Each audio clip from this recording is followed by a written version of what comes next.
এখানে যে আলুটা নিয়েছিলাম খোসাটা ছাড়িয়ে নেব। আলুটা ছোট ছোট করে টুকরো করে নেব। জারের মধ্যে আলুগুলো দিয়ে দেব। এবার এই আলুর মধ্যে আমি দিয়ে দেব 4 চামচ পরিমাণে টক দই। ঢাকনা দিয়ে মিহি করে পেস্ট বানিয়ে নেব। পেস্ট রেডি হয়ে গেছে। এখানে একটা বোল নিয়েছি, বোলের মধ্যে পেস্ট ঢেলে দেব। নমস্কার বন্ধুরা, আমি অনিন্দিতা। ব্যস্তময় জীবনে ঘরে থাকা সামান্য উপকরণ দিয়ে দারুণ লোভনীয় একটা নাস্তা রেসিপি শেয়ার করব। এই রেসিপিটা খেতে এক্সট্রা করে কোনো রকম চাটনি বা তরকারি প্রয়োজন হবে না। আশা রাখছি ভালো লাগবে, পুরো ভিডিওটির সঙ্গে থাকুন। আজকের রেসিপির জন্য এখানে দেখুন 1 বাটি পরিমাণে সুজি নিয়েছি আর নিয়েছি একটা কাঁচা আলু।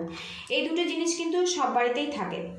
এখানে একটা স্টিলের বোল নিয়েছি, বোলের মধ্যে সুজিটা ঢেলে দেব। সামান্য পরিমাণে জল দিয়ে দেব। ভালো করে মিক্স করে সুজিটা ভেজাতে দেব। এই সুজি ভেজাতে কিন্তু এক্সট্রা করে কোনো রকম সময় দেওয়ার দরকার নেই। বাকি কাজগুলো করতে করতে সুজিটা কিন্তু নরম হয়ে যাবে। এই সুজিটা ভেজাতে কিন্তু খুব বেশি জলের প্রয়োজন হবে না, সামান্য জল দিয়ে ভিজিয়ে রাখতে হবে। এখানে একটা পাত্র দিয়ে ঢেকে রাখবো। এখন এটা আমি সাইড করে দেব। এখানে যে আলুটা নিয়েছিলাম খোসাটা ছাড়িয়ে নেব। আর বন্ধুরা, ভিডিওর শুরুতে একটা লাইক দেওয়ার অনুরোধ রইল। আপনাদের একটা লাইক আমার কাছে কিন্তু অনেকটাই গুরুত্বপূর্ণ। চ্যানেলে নতুন হয়ে থাকলে সাবস্ক্রাইব করে প্লিজ বন্ধুরা সাপোর্ট করবেন। আর রেসিপিটা ভালো লাগলে একটু শেয়ার করে দেওয়ার অনুরোধ রইল। আলুর খোসাটা পুরোপুরি ছাড়িয়ে নেব, নিয়ে আরও একবার ধুয়ে নেব। এখানে দেখুন বোলের মধ্যে কিছুটা জল নিয়েছি।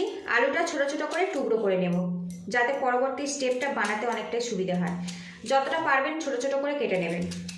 আমি এইভাবে কেটে জলের মধ্যে দিলাম, এতে আলুটা আর কালো হবে না। মিক্সিং জারের মধ্যে আলুগুলো দিয়ে দেব। এবার এই আলুর মধ্যে আমি দিয়ে দেব 4 চামচ পরিমাণে টক দই। সামান্য পরিমাণে জল দিয়ে দেব। ঢাকনা দিয়ে মিহি করে পেস্ট বানিয়ে নেব। টক দই আর আলুটা আমি পেস্ট করে নিয়েছি। এবারে এর মধ্যে দিয়ে দেব ভিজিয়ে রাখা সুজি।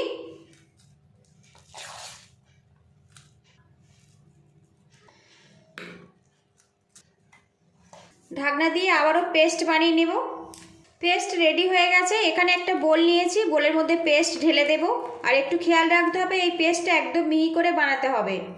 এবারে এর মধ্যে দিয়ে দেব স্বাদ মতো লবণ, দিয়ে দেবো 1 চামচ পরিমাণে চিনি। এগুলো ভালো করে মিক্স করে নেব।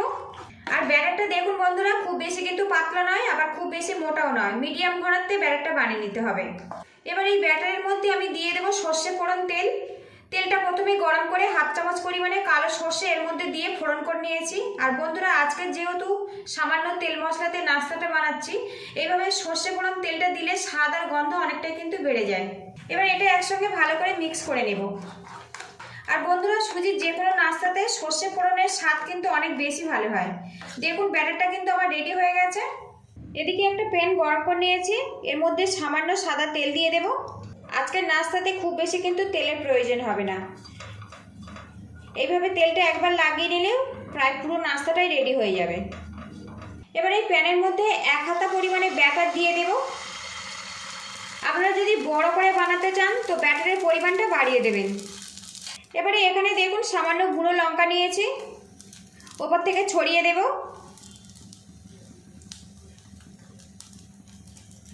সামান্য ধনেপাতা নিয়েছি, এর মধ্যে দিয়ে দেব। একটা পাত্র দিয়ে ঢেকে রাখবো 2 মিনিটের জন্য। গ্যাসের হিটটা কিন্তু এই সময় একদম লোতে রাখতে হবে। ঢাকনাটা খুলে নেব। আর এখন দেখুন নাস্তার কালারটা কিন্তু পুরোপুরি চেঞ্জ হয়ে গেছে। এবার এটা আমি উল্টে দেব, খুব সহজে কিন্তু উঠে আসবে। তো বন্ধুরা, গ্যাসের হিটটা কিন্তু একদম কমে রাখবেন। আমার হালকা হালকা বেশি ব্রাউন হয়ে গেছে, দেখুন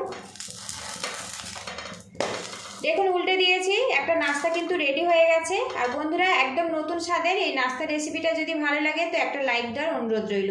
আপনাদের একটা লাইক আমার কাছে কিন্তু অনেকটাই মূল্যবান। আর চ্যানেলটি নতুন হয়ে থাকলে চ্যানেলটিকে সাবস্ক্রাইব করে বেল আইকনটি প্রেস করে রাখবেন।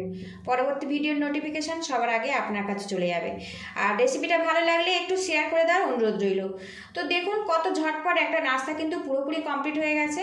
এবার এটা আমি নামিয়ে নেব। আবারও প্যানের মধ্যে 1 হাতা পরিমাণে ব্যাটার দিয়ে দেব। আর সবগুলো নাস্তা আমি এইভাবেই বানিয়ে নেব। তো বন্ধুরা, এই রেসিপিটা কিন্তু আপনারা মর্নিং ব্রেকফাস্টেও পরিবেশন করতে পারেন, বাচ্চাদের স্কুল টিফিনেও পরিবেশন করতে পারেন। একঘেয়েমি রুটি পরোটা না খেয়ে মাঝে মধ্যে এইভাবেও ট্রাই করে দেখতে পারেন।